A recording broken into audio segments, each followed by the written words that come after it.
अस्सलामुअलैकुम everyone, welcome to my YouTube channel mathematics by Humaira Kashif. तो प्यारे बच्चों, आज मैंने यहाँ पर एक्सरसाइज 4.1 का क्वेश्चन नंबर 2 स्टार्ट करना है और क्वेश्चन नंबर 1 मैंने अपने लास्ट वीडियो में डन कर दिया था। तो शुरू करने से पहले आपसे रिक्वेस्ट है कि अगर आपने अभी तक मेरे चैनल को सब्सक्राइब नहीं किया है तो प्लीज़ मेरे चैनल को सब्सक्राइब कर दीजिए और साथ ही दबे बेल आइकन को ज़रूर प्रेस कीजिए। इससे मेरी हर नई आने वाली वीडियो का नोटिफिकेशन सबसे पहले आप तक पहुँच जाएगा। तो चलिए शुरू करते हैं। बिस्मिल्लाहिर्रहमानिर्रहीम। पिछले क्वेश्चन में प्यारे बच्चों हमने 3 टर्म्स हमें गिवन थी और हमने उसमें से नंबर को या अल्फ़ाबेट को कॉमन लेना सीखा था। आज हमारे पास 4 टर्म्स हैं प्यारे बच्चों, तो यहाँ पर हम लोग अल्फ़ाबेट और नंबर दोनों को कॉमन लेंगे। बट यहाँ इसका तरीक़ेकार ये होता है कि 4 नंबर्स में से हम दो दो टर्म्स को जो है करके लेकर चलते हैं। अगर 6 टर्म्स होती हैं तब भी हम दो दो नंबर्स को लेकर चलते हैं। तो चलें शुरू करते हैं। बिस्मिल्लाहिर्रहमानिर्रहीम। यहाँ आ गया है 7x + xz और +7z और +z², ठीक है ना। तो प्यारे बच्चों ये तरीका हमने बहुत समझा हुआ है। आप देखें यहाँ पर हम दोनों के हमारे पास कौन से 2 नंबर है, मैंने बताया था 4 टर्म्स है, तो पहले 2 को देखेंगे फिर 2 को, ठीक है। जब हम इन 2 को देखेंगे तो इन 2 को कुछ नहीं करेंगे।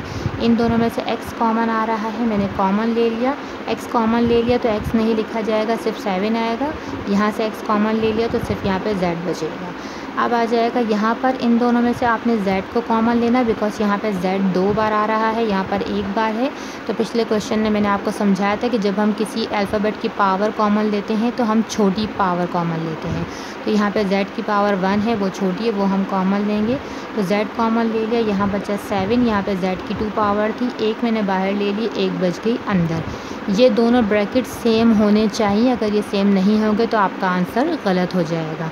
तो जब चूँकि ये दोनों सेम है तो जो सेम ब्रैकेट्स होंगे उनको हम लिखेंगे 1 बार और जो बाहर वाले नंबर्स हैं उनको हम लिख देंगे 1 बार। ये आ जाएगा इसका आंसर। बहुत ही आसान सा है। आ जाते हैं इसके पार्ट 2 पर। चलें, तो यहाँ पे हमने क्या करना है, मैं डायरेक्ट स्टार्ट कर रही हूँ। देखें यहाँ पे 9 और 18 दोनों 9 के टेबल में आते हैं, तो मैंने 9 कॉमन लिया। यहाँ a की 2 पावर है, यहाँ 1 पावर है, तो 1 पावर हम कॉमन ले सकते हैं। यहाँ b 1 है, यहाँ 2 है, तो 1b भी हम कॉमन ले सकते हैं, बिकॉज मैंने बताया था कि अल्फ़ाबेट की हम छोटी पावर कॉमन लेते हैं। तो यहाँ से मैंने 9ab कॉमन ले लिया है। यहाँ पर a की 2 पावर थी तो एक a बचा, 9 और b हम नहीं लिखेंगे बिकॉज वो बाहर है। 9 का टेबल यहाँ से कॉमन लिया तो 9 2 ज़ा 18 होता है। a हमने बाहर ले लिया, b की 2 पावर थी, 1 बाहर आ गई, 1 बचेगी अंदर। आ जाते हैं यहाँ पर इन दोनों के पास सबसे पहले माइनस का साइन कॉमन आ रहा है, फिर यहाँ पे 6 कॉमन आ रहा है बिकॉज 6 के टेबल में 12 आता है। दोनों के पास c कॉमन है तो c भी मैंने कॉमन ले लिया। यहाँ पे बचा सिर्फ मेरे पास a, और जब माइनस का साइन हम कॉमन लेते हैं तो बीच वाला साइन चेंज हो जाता है, ये प्लस हो जाएगा। तो यहाँ पे मैंने c कॉमन ले लिया, तो यहाँ पे सिर्फ बचा मेरे पास b, और 6 का टेबल हम 2 तक पढ़ेंगे तो आ जाएगा 12। तो यहाँ पर देखें पहला ब्रैकेट और दूसरा ब्रैकेट दोनों सेम आ गए। हमेशा दोनों ब्रैकेट सेम आने चाहिए, साइन भी सेम होने चाहिए।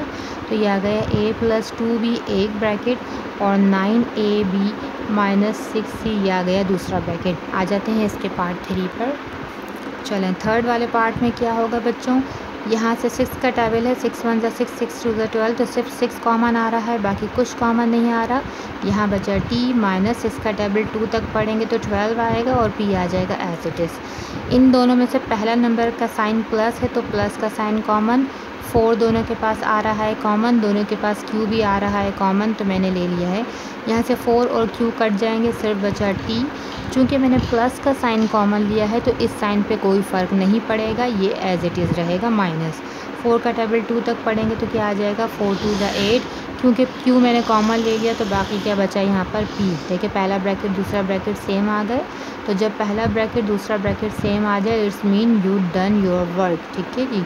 तो ये आ गया 6 + 4q, ये इसका आंसर आ गया। आ जाते हैं इसके नेक्स्ट पार्ट पर। चलें जी, फिर दोबारा यहाँ इन दोनों में से कॉमन लेना है। दोनों के पास r कॉमन है, r कॉमन ले लिया। यहाँ पे 2 r थे, 1 r बचा। यहाँ से कुछ भी कॉमन नहीं आया सिवाय r के, तो 9s आ गया एज इट इज़। यहाँ से माइनस का साइन कॉमन, क्योंकि पहले माइनस है तो 7 कॉमन ले लिया। दोनों के पास s है, s कॉमन। यहाँ पे सिर्फ बचा r, चूँकि माइनस का साइन कॉमन लिया तो ये साइन चेंज होके हो जाएगा प्लस, और 7 का टेबल 9 तक पढ़ेंगे तो 63 आएगा। s की 2 पावर थी, 1 हमने बाहर ले ली, 1 बच गई अंदर। तो एक ब्रैकेट आ गया r + 9s का और दूसरा ब्रैकेट आ गया r - 7s का। ये आ गया इसका आंसर। आ जाते हैं इसके नेक्स्ट पार्ट पर। अच्छा, अब यहाँ पे आप लोगों को बच्चों उलझाने के लिए कुछ क्वेश्चन में तब्दीलियाँ की गई है, तो आपने घबराना नहीं है। दोनों में से y² नोमिनेटर से कॉमन, डिनोमिनेटर से 4 कॉमन, तो y² अपॉन में 4 मैंने कॉमन ले लिया। यहाँ पे पूरा नंबर कॉमन ले लिया, कुछ नहीं बचा तो 1 आया। यहाँ से y² 4 कॉमन आ गया, तो सिर्फ क्या बचा, z बचा। ठीक है, अब आ जाओ नेक्स्ट टर्म पे। दोनों में से प्लस का साइन कॉमन, तो प्लस का साइन मैंने ले लिया है कॉमन। अच्छा प्यारे बच्चों, यहाँ पे क्वेश्चन में जो है एक मिस्टेक भी हो गई है, ठीक है ना।